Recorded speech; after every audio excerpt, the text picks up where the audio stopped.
you do fix these, it's going to increase your open rate, it's going to increase your click-through rate, it's also going to increase conversions, and ultimately that's going to mean more sales and more money for you as the email marketer. So first and foremost, we're going to run through them quickly.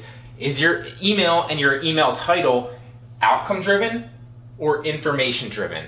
Outcome is always better than information driven. Now there's a slight difference and you might not notice it. So I could have potentially titled this video 3 common mistakes, 3 common email mistakes or something like that. Now there's a slight difference to what it is going to be titled, which is, are you making these 3 common email marketing mistakes? Now do you see the difference? It's very, very slight, but it makes a huge psychological difference. The reason for that is because 3 common email marketing mistakes, just that as the title, is information driven. It informs. It basically says, this is what this video is about. Now, even though it's very, very slight difference, by basically the outcome driven, essentially, in your email, it basically tells you that, it suggests that, okay, if you fix these email marketing mistakes, obviously it's going to improve, what you're really after, the open rate, the click-through rate, and ultimately the conversions, which is more money. Slight difference. A great book on this, actually, which is obviously, based around advertising and just email marketing in general,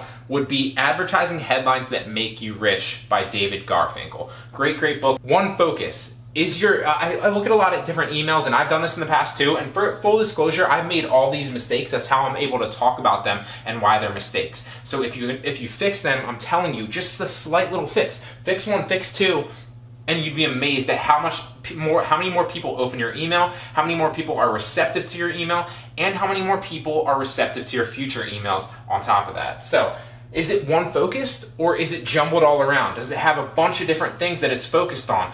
Are you telling them to go here? Are you telling them to share the email? Are you also telling them to click this button and then potentially buy from here? It should be one focused. You should be a little bit of email copy, a title that obviously captures attention and makes them wonder about what the email essentially could be about, and then one potential CTA, one call to action. That's simple. One focus. Moving on. Is it short? Is it direct? Is it to the point? Just like this video, very, very short, very direct, very to the point. Try not to lollygag and kind of dance around the information just to keep you watching. I want to just give you the value. Is it short? Is it direct? Is it to the point? That's how your email should be. It should be outcome driven, not information driven. It should be one focused, singular, short, and to the point with one CTA, one call to action. That's ultimately going to increase your open rate. It's going to increase your click-through rate. It's ultimately going to increase your conversions on whatever offer that is, whether that's a CPA offer, an affiliate offer potentially, for somebody else's product. If that's your own product that you're selling, it's going to increase your sales.